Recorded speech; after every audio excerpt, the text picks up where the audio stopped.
that are available in the world, not necessarily of manufacturing, but in the world of skilled trades. Even though it says Manufacturing Week, skilled trades is definitely an area that we need to be looking at and considering. And I'm going to share some information before we introduce our panelists. So I know some of you are students who are currently in high school. Some of you work with those students, but I wanted to talk about why should you choose a skilled trades career. And this is information that was developed for the Kansas City regional area. So some things to think about.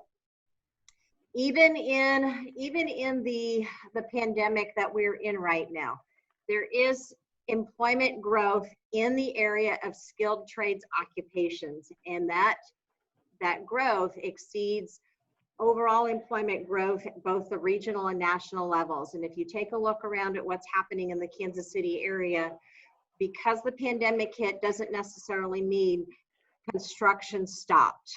The need for HVAC people did not stop. We still have to put the lights on.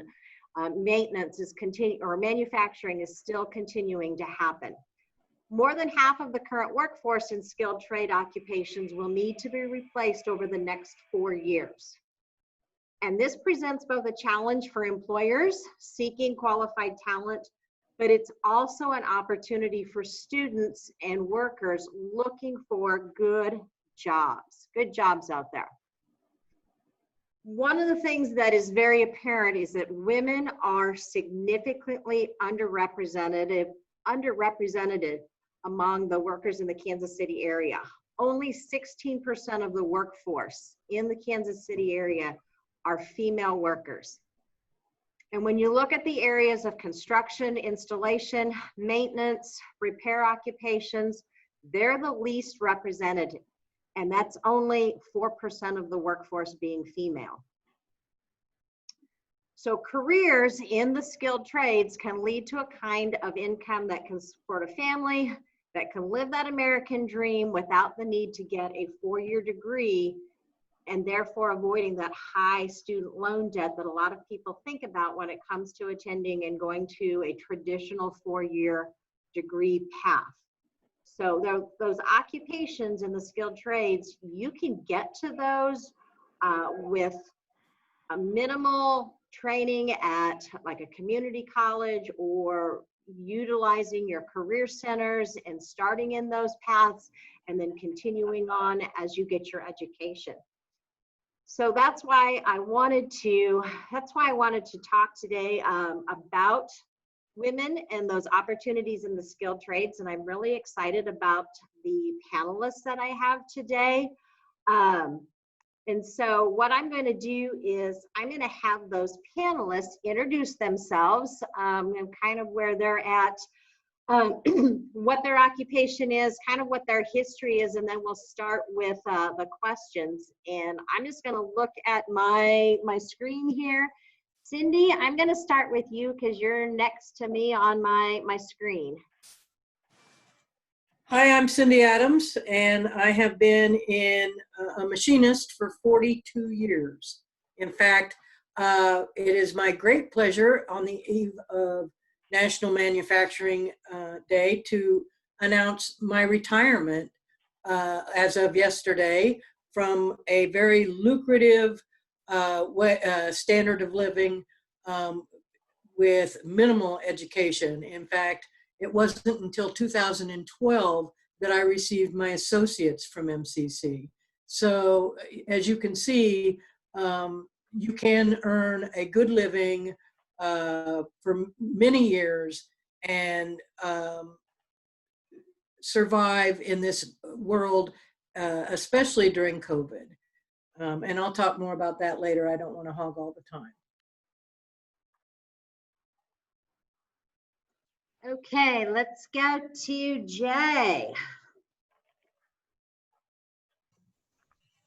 Hi, I'm Ginny Rickert. I'm the Building Maintenance Program Coordinator, and I also have a heavy background in HVAC. I grew up in the construction, remodeling, and heating and air conditioning trades. So I learned all of these skills because they were already integrated into my family. And I come from a family of where we're lucky to have high school educations at best. Some had GEDs. I'm actually one of the first people in my family to obtain higher education, and I have an associate's degree. So I earned that much later though, because as soon as I graduated high school, I went right into the trades full time instead of just being like a part-time helper for family and for jobs around town. So now here I am at MCC passing on my knowledge. Thank you. And Veronica. Morning, Veronica Ford. I work at Honeywell FM&T. I am a senior industrial engineer, and so I've worked in the manufacturing world for about 13 years now. And without these skills trades, really there would be no purpose of my job. So very, very important topic to be talking about.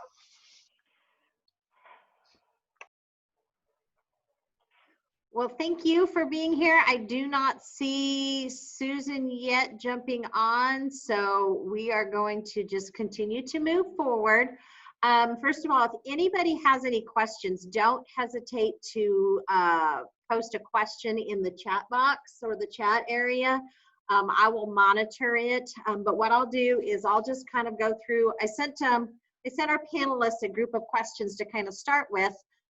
It was a pretty hefty list of questions. We probably won't get to all of them in this hour. So if anybody has questions, don't hesitate to post one. I'm going to start off with this question is, why should women consider a career in the manufacturing, construction, skilled trades area or industry? And Veronica, I'm going to start with you on this one. Sure. So my simple answer would be, why not? There are plenty of opportunities out there. As the other panelists have shared, there are ways that you can have a great living, enjoy your job, enjoy what you do. And if the college education route is not for you to be able to obtain those goals. And even maybe even obtain the college degree later. One thing is that it's important because women tend to, just because of our history of the country, tend to kind of shy away from what people call the dirty jobs. And the more manual jobs, but there's no reason why we can't be in those industries and excel at those jobs. So it's just having that niche, that interest there. This is what you're interested in. This is what your maybe even your passion is, and then kind of following that and understand that without manufacturing, a lot of things wouldn't happen. A lot of things, services, products, things of that nature, we would not have. And because a lot of people are trained from a young age, especially women, as you go and you get your education and maybe you go become a teacher or an admin or something like that, which those are great jobs. So those are great jobs, but there are definitely other routes that you can take. And because many people are not taking them, they're in high demand. So, you can come straight out of high school and have this job that you're getting paid over $100,000 a year, depending on the industry, because they need you so bad that the pay is there and the benefits are there. So, and you'll be able to, announce your retirement as other panelists did. So. Thank you. Cindy, do you want to add your thoughts as to why should a female join the industry? Well, I think Veronica touched on a great deal of good points.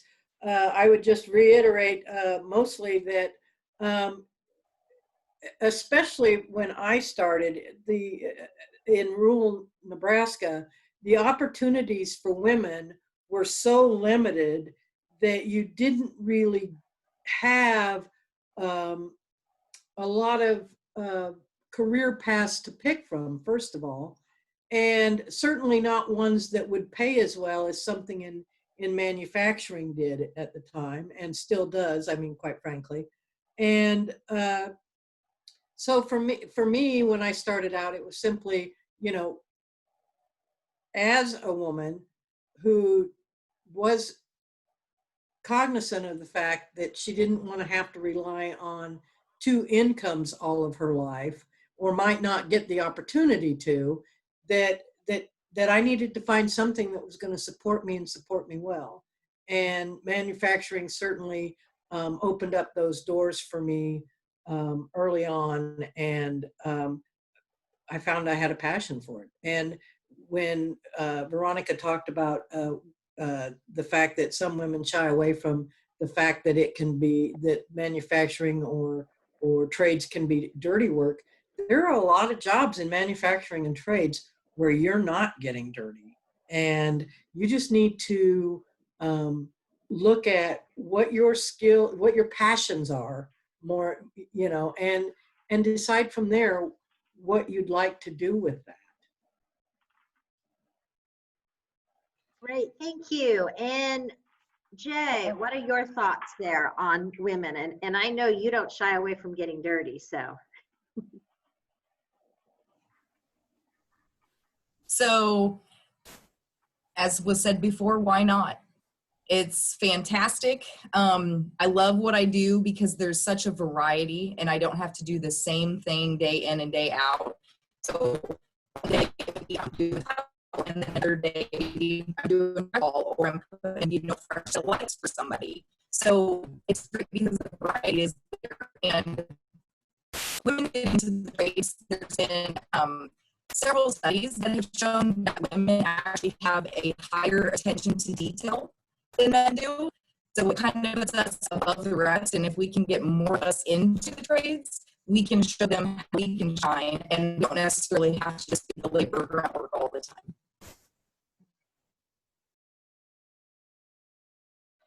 Okay, great.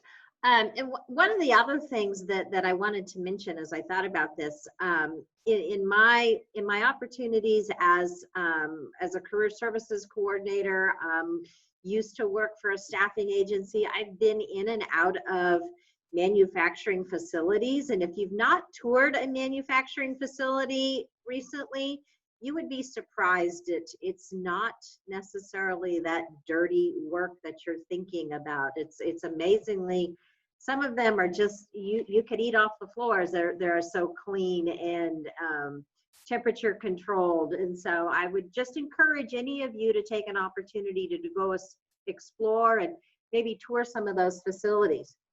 So question number 2 I want to ask is, what barriers have you seen to increasing the number of women in the skilled trades industry? And where do you think those occupation or those opportunities are? And so Cindy, I'm going to start with you this time. Oh, you gave me the tough one. You know, I think the barriers have all been that a lot of small shops, especially in machining, tend to think that women can't do the work, that they're not strong enough, or they're not focused enough. Or I had an employer tell me one time, I can't have women on the floor, the men will be distracted. And I just laughed at him, because I'm like, well, if you can't see that your men are supposed to be doing their work, and that's what I'll be doing as well, and that's what we all should be doing, then that's on you, not on me. But I'll find work elsewhere, thank you. But I think that the obstacles truly are that there are a lot of stereotypes about women in manufacturing, and that by women being in manufacturing, we get to break those stereotypes. Some of the other barriers are that, you know, women tend to be the caretakers of their families. So if somebody in the family is sick, they're the ones that stay home with the sick child. And I think that a lot of bigger companies are recognizing that in 2020 that weren't in 1977, and are being more cognizant of the fact that um, they're not necessarily always going to be able to keep the same shift hours that somebody else might. So a lot of companies are now moving towards you getting to come in on a varied shift hour. You know, the last place I worked has been very good about, you know, start time is quote unquote 7 o'clock, but they will work within a person's schedule to make sure that they can accommodate having to get children off to school, or especially during COVID, that you may have to stay home a little later in the morning to get them started on virtual learning, that sort of thing. And so I think the barriers that I experienced in 1977 are much fewer than they are in 2020, and I'm grateful to say that I think the fact that women have proven themselves in the workplace all those years has helped a lot with that. And I think that bigger companies are recognizing, especially bigger companies are recognizing that we're an untapped jewel for their workforce. And as long as they are willing to help women make that happen for them and their families, then it works for everybody. Thank you. Excellent. Jay, do you want to share any ideas that might add to what Cindy had to say? So she's talking about in the, you know, in the 70s. And so I have similar experiences even in the 90s, early 2000s. I'm working with a resume that shows that, you know, I've got extreme carpentry skills and my heating and cooling skills, and I'm coming in with all these certificates that I've earned through outside accrediting bodies. And I was offered an office position because the ladies worked in the office. So overcoming those kinds of things, I mean, you know, it is 2020, and they are getting better about things when it comes to you know, availability and, you know, like she said, working with, you know, women's schedules, especially when they have, you know, people at home. It's gotten better, but there's still some companies out there that have a hard time with the ladies being out there, you know, in the shops and on the job sites with the men. And I've even been to some job sites where I was asked to change my t-shirt to a larger, like more fluffy t-shirt because they said that I was a distraction. And I was like, well, I don't want to get caught on the machines just the same as they don't want to get caught on the machines. You know, that's my whole thing. No loose gear, right? And so, yeah, I mean, stuff like that still happens, but they try to be more friendly about it. But some things that I have talked to employers, like not for myself to get a job, but ask them what they look for. They've been 100% honest with me and said that women's unreliable scheduling is part of an issue for them. So to point to like what Cindy said, that sounds like it's on them and not so much on the women, because if you've got a single mom out there that's trying to work and provide for her family, if she's got the qualifications, if you've seen her work and she knows she does a good job, maybe let her work 9 to 5 instead of making her come in at 7 o'clock in the morning when she's got kids that need to get on the bus.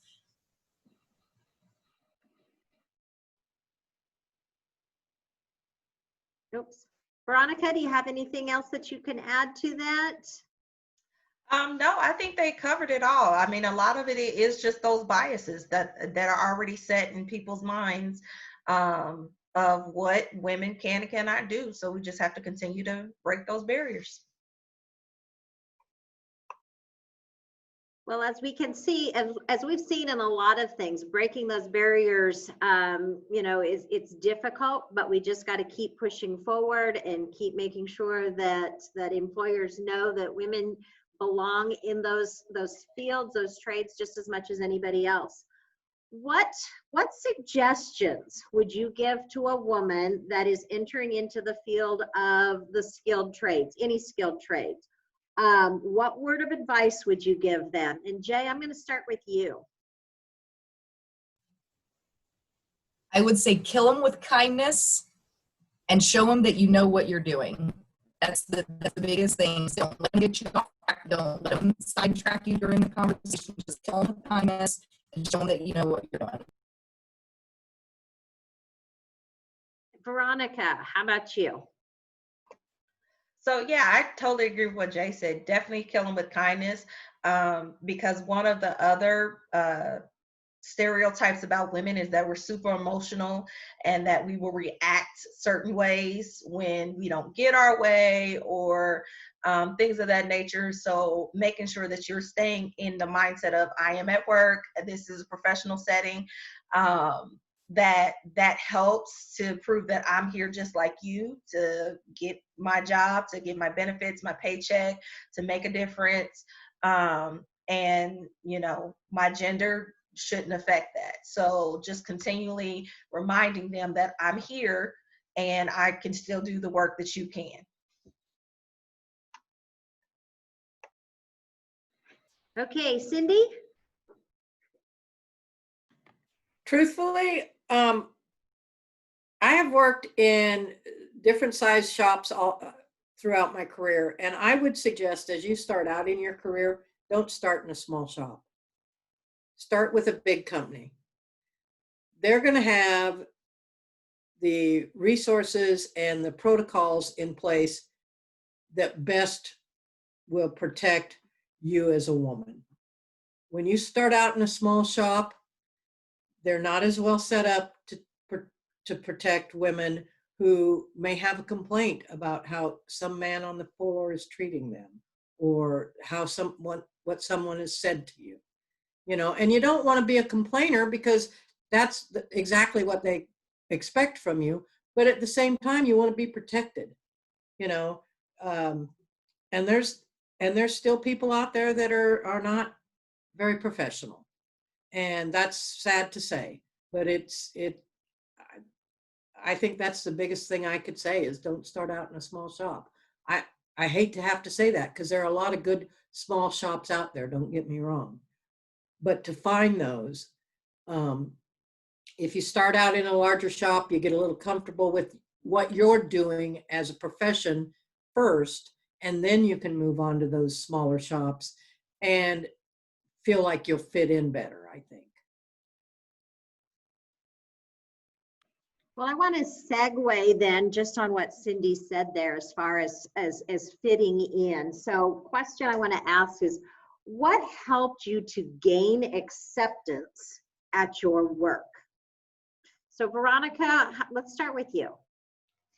So knowing your stuff. So as Cindy said, you know, knowing your stuff, paying attention to whatever trainings, whatever instructions are going through. And, you know, unfortunately, it's sad to say in 2020, but you have to basically go above and beyond.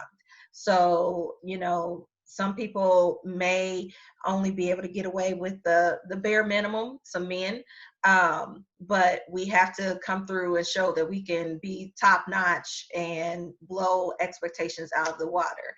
And in my experience, it feels like when you've done that, you know, once or twice, it's okay. You get a reputation about yourself that this person knows what they're doing. They have the training.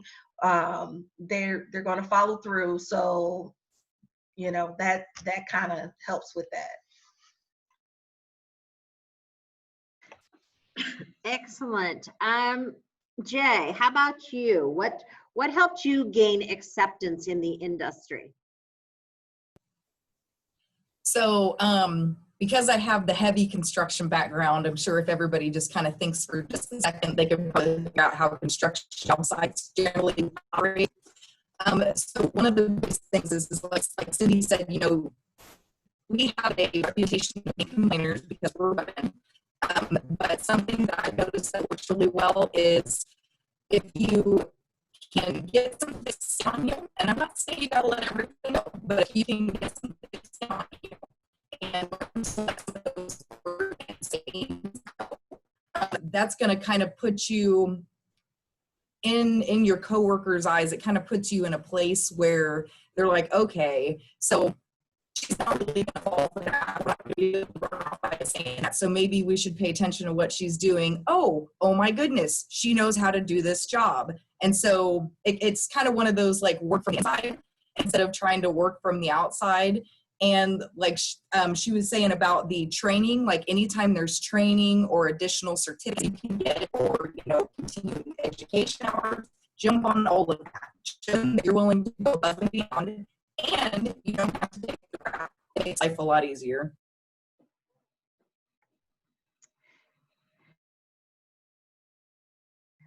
Cindy, what are your thoughts on that?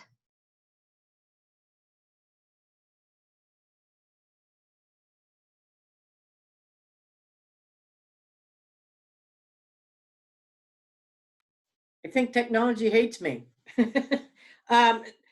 I would agree. Anytime there's extra training or opportunities like that, you should always jump on them and try to make sure that you're doing all that you can to be helpful. You know, short of clean, short of cleaning the toilets, maybe even that, if that's what they ask you to do, for crying out loud. But my point simply is, like they've been, both of the other panelists have said, the more training you get, the less likely they're going to let you go if things get slow. If you can do multiple tasks at a place of employment, they're going to look at that if things start to get slow. And we all understand that there are times when our economy slows and things happen. We're in one of those situations right now where, even though manufacturing still is going strong, some companies have had to let a few people go. And if you know how to run more than one machine or work more than one piece of equipment, you're going to be more valuable to them than someone who said, oh no, I only want to run one machine and I only want to learn one thing. And I have seen that happen over the years many times, where a person who had actually less time at the job got to keep their job over someone who'd been there longer, because they knew how to help out in multiple locations. Even if it means moving from the machining floor where you're actually making the parts to simply cleaning parts or deburring parts. If you'll do that for them when things are good and they're needing help somewhere, they're going to remember that when it comes time for when a slowdown happens. So I think we just have to remember that we want to be part of the big picture for the company. It's important to remember that we're not just doing it for our wages. We're doing it so that this company succeeds to keep us earning those wages. Outstanding. I'm going to go to the chat. There is a question in the chat, and I would guess that this is the group from the North Central, or the Career Center, Northland Career Center. The question is, can the group share specific challenges to women starting and owning manufacturing operations? And I'm not sure what their specific direction is, or if that's starting and maybe owning your own company, or if Jeff, if you have an opportunity, or Jerry, if you have an opportunity to share that or specify what you mean. Yeah, I can go ahead and sharpen that point up a little bit. I'm the presiding commissioner up in Clay County. Oh, gotcha. And my orientation, my point of view is that manufacturing is a basic way to create wealth. And it seems to me that one of the best ways to get into an advanced manufacturing mode is to bring in new talent and new ideas. And ignoring 50% of the population in decision making doesn't strike me as a very smart way to go about it.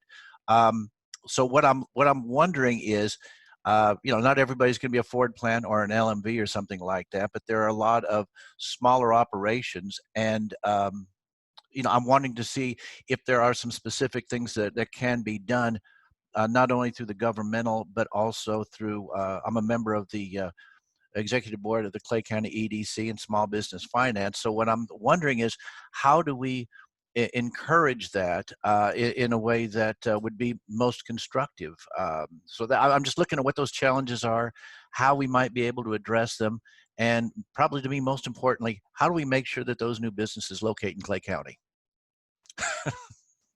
Ooh, I don't know if that is a question that any of our panelists might be able to address. If there's anybody else on the call, did Shonda jump off? That might be able to address that. Hey, Cindy could probably speak on like the outstanding startup cost of starting like a machining or manufacturing type facility. I bet she would probably have some insight on cost of startup. Well, and that's just it. It's the actual cost of startup of anything of that nature. You're gonna find that simply the cost of machines is prohibitive.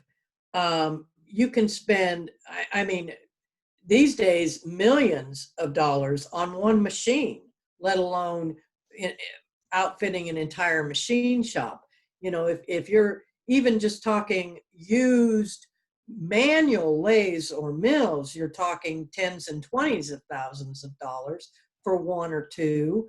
And then you've got to figure the overhead for the lights and the building and and it's what everybody faces when they start a business, but it's not as easy to put all, I mean, so many of these machine shops, small machine shops, started out in somebody's garage, truthfully. I mean, I can name 6 machine shops right off the top of my head. I won't, because I don't want to do that to the machine shops themselves, that started out in somebody's garage. In fact, I just was talking to a guy the other day who's doing machining for a company out of his garage right now. And that's the issue, is it's just so expensive to outfit. I mean, because you've not only got the expense of the initial machine that's doing the machining, but then you've got the support machining that's going to do the sanding or the cleaning or the deburring, or and so if you're looking to bring new businesses into Clay County, the thing you need to figure out is how, as a commissioner or a part of that system, are you going to be able to help them financially by giving them incentives to come in? And I know that people get frustrated with the fact that governments are giving incentives to businesses to come in. And I'm not going to get into politics on it, but small businesses especially need that kind of help, because they will be your bread and butter for your community if they can get it going and be successful at it. I think what I'm looking for, because I totally agree with your assessment, and it's not just manufacturing, but many businesses start out as in-home operations or in somebody's garage. What I'm wanting to do is to try to.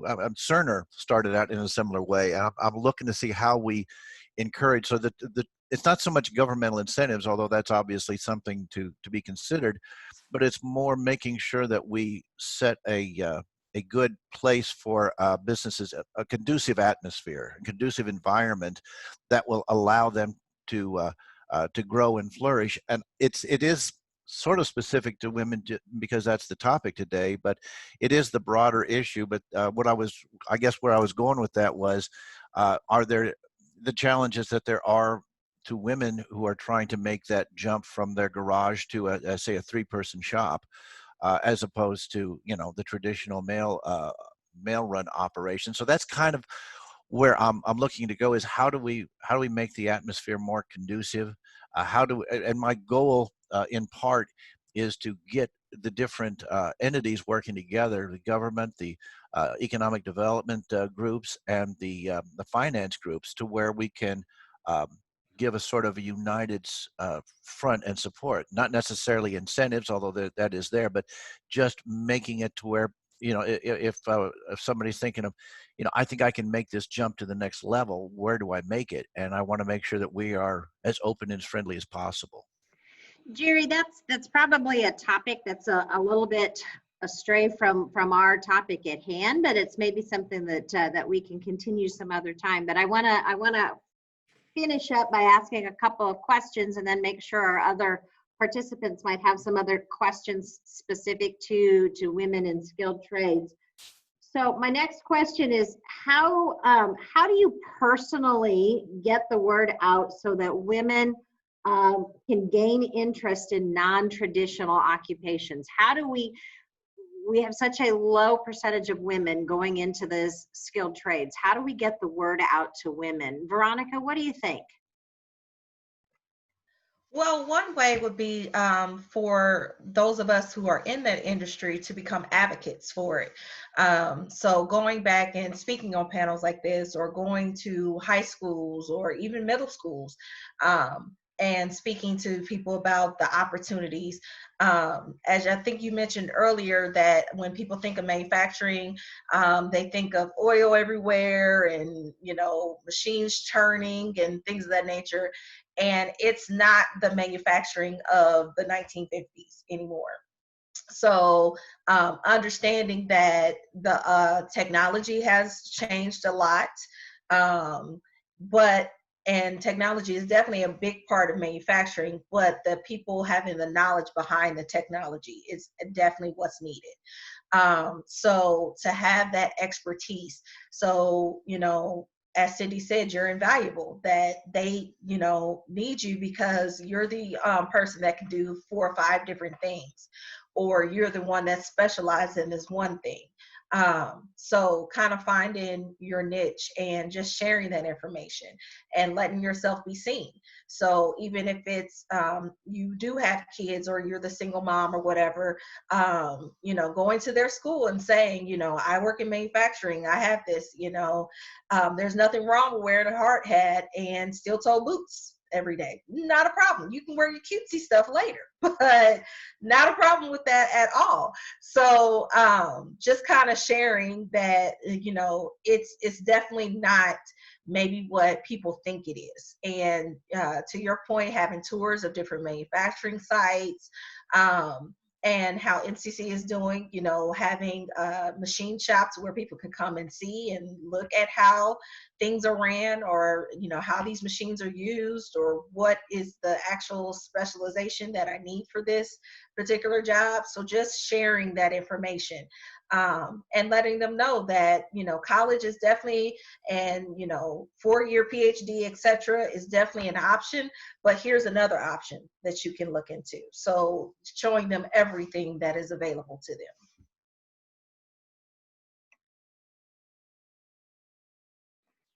Cindy, what do you think there? How can we get the word out and get women like yourselves interested in?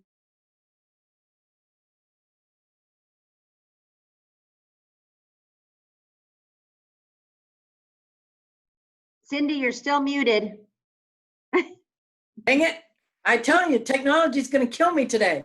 I think, Tasha, what you're doing here today is one of the wonderful ways that we do get the word out. And, you and I have had this conversation many times.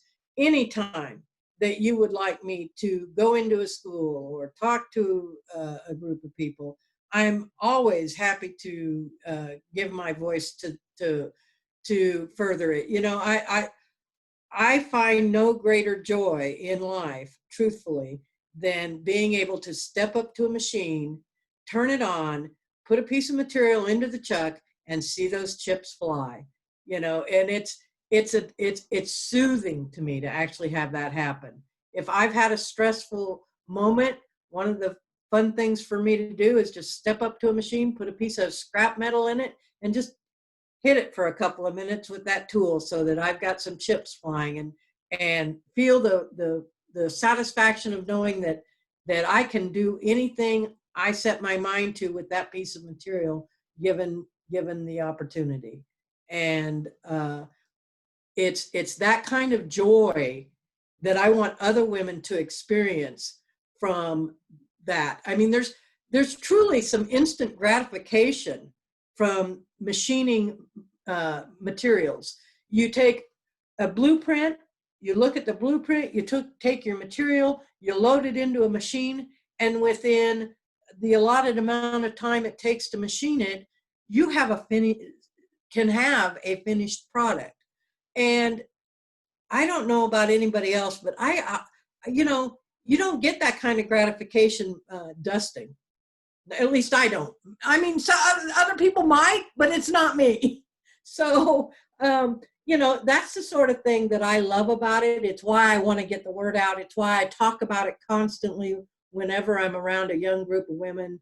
We've got young women right here on my block who I'm constantly saying to, you know, we're about to open the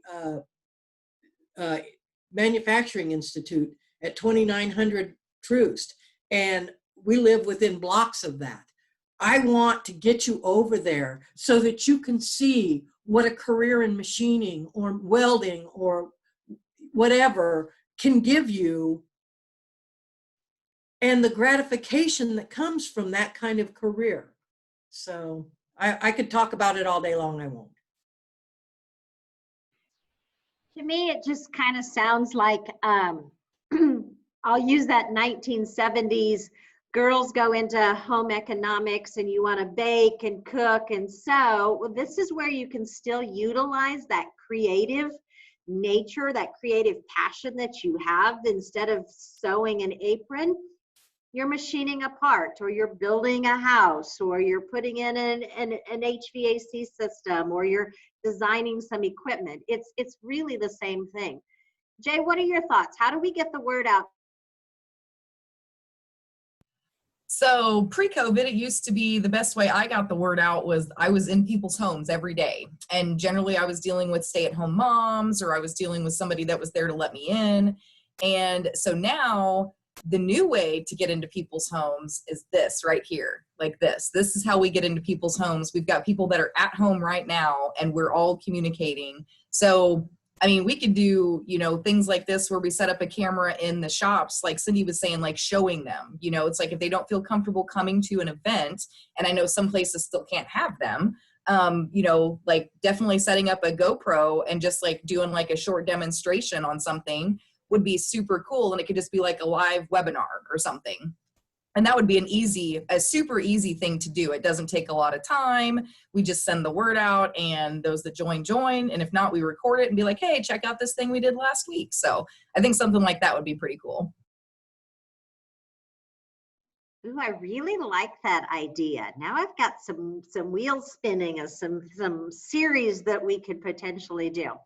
There's a couple of questions in the chat that I want to get to because we're getting closer to the end of our time here. We had one question from a student that says, are companies willing to work with women that have some mental health issues like anxiety? What are your experiences with that? And I'm not even sure who to ask on that question. Is there anybody that wants to jump in? So my experiences with that is it comes back to who the company is and who your management is. So back to what Cindy said, usually if it's a smaller place, they might not have the same understanding and processes in place, but bigger companies definitely do have those processes in place. So for instance, just using my company, Honeywell, we have an employee assistance program where you can get, you know, counseling, where you can reach out to someone to talk to people, that you can work through your different health issues so that you can be successful at your job. So there are definitely many companies that offer employee assistance programs that will help you work through any issues that you may be dealing with. Tasha, I'd also like to point out that many of the smaller companies have gone to outsourcing their human resources stuff. And so a lot of the outsourced human resources are offering the employee assistance as well. So it's not, I mean, I will say that I think, like I spoke of before and Veronica mentioned, that the bigger companies might be better suited for that. But I think some of the smaller companies now have some of those things in place, but you'd have to know whether or not their human resources offers that sort of thing. And that might be one of the questions that you would ask in a potential interview.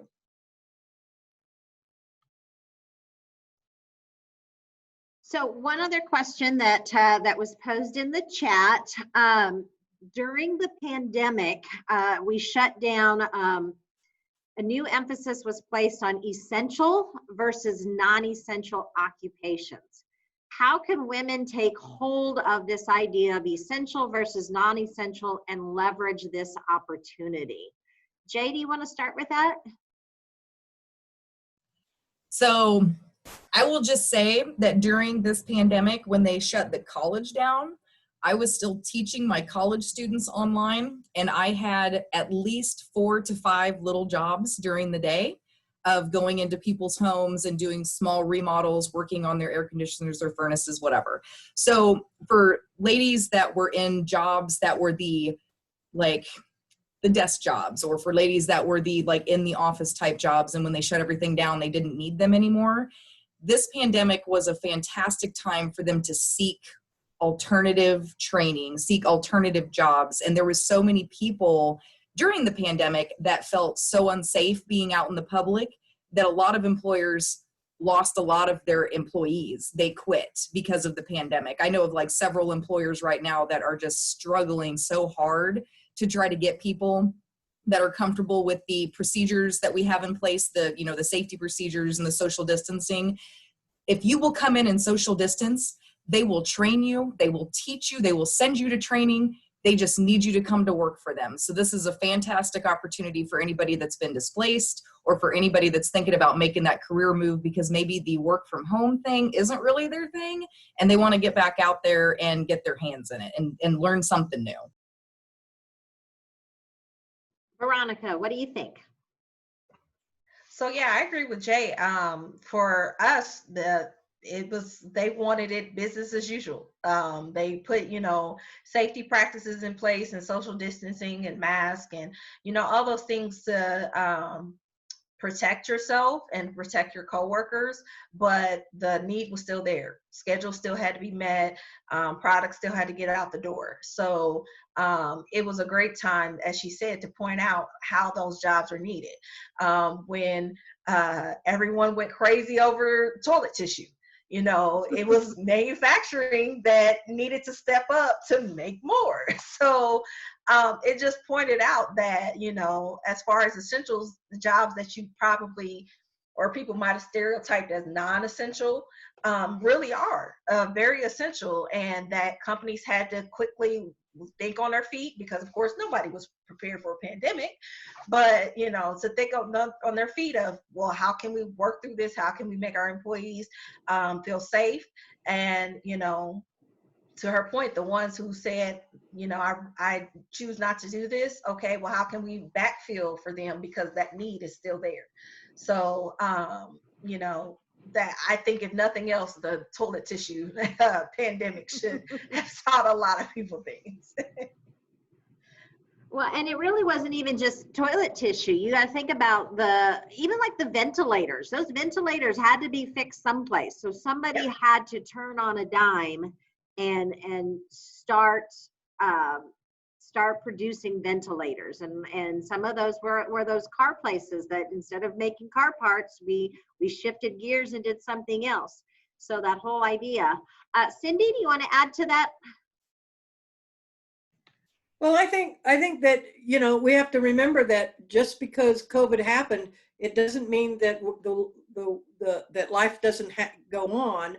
We have all sorts of needs. I mean, if you go to the hardware store right now, you will be hard pressed to get the stuff you need, simply because well, one thing, everybody's at home noticing, oh, well, that's broken. I need to have that fixed. You know, so there's a lot of work out there that's not getting done. I mean, even I, who am pretty self-sufficient at home doing projects and that sort of thing, want to hire a contractor to do something, and they're like, oh, I'm a year and a half out now. And, you know, before COVID happened, I could have probably had them there in 3 weeks. And, you know, it's that sort of thing. I went to the lumber store the other day. I needed pickets for my fence.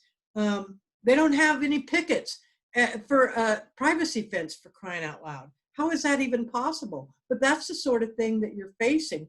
The place I worked at is a brass manufacturer. They manufacture brass fittings.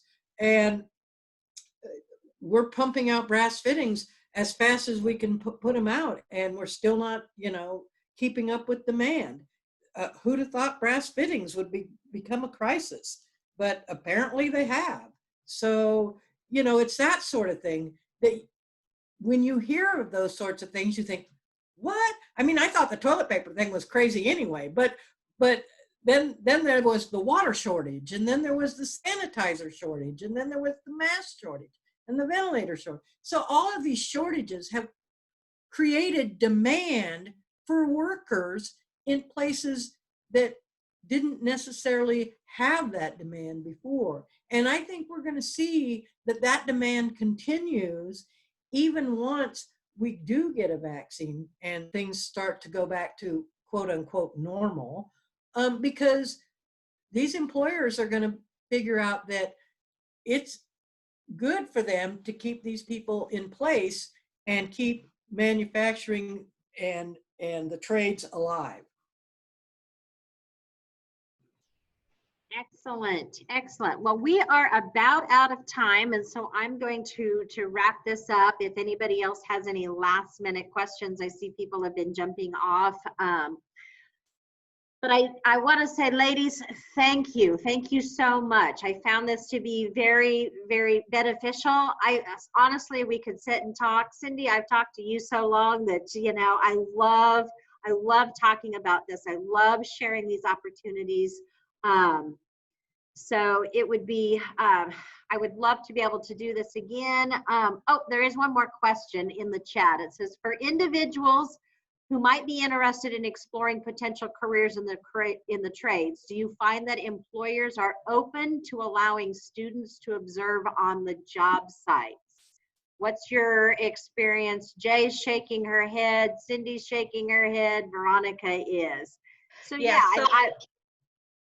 so we've done a lot of tours. So at my site, just because of the security nature around what we do, we don't necessarily do it often. Mm-hmm. But there are plenty of places I know in Kansas City area that do the tours or have, you know, a kind of a shadowing day where you come in and shadow someone and kind of see what they do.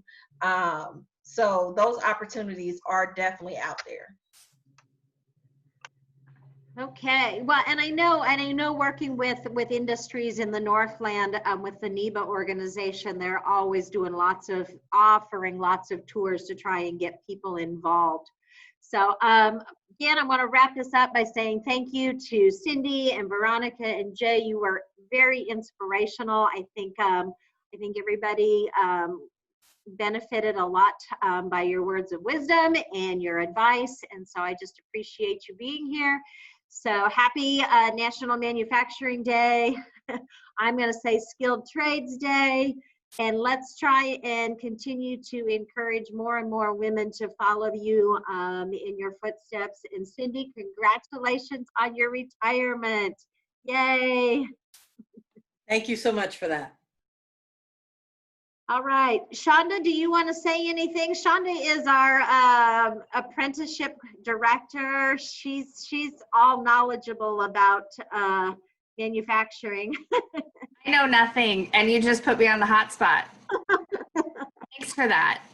No, I just want to say thank you for all the women that have participated in this and all the women that are watching and will watch. This is being recorded, so hopefully we can get this pushed out on social media. I think the renaissance in skilled trades is such a huge opportunity for women, and it's an amazing place to be. And I'm just so excited and tickled pink to be able to support it. All right. Well, thank you again. Happy Friday to everybody. And I just appreciate everybody being here. Thank you, Tasha, for your time.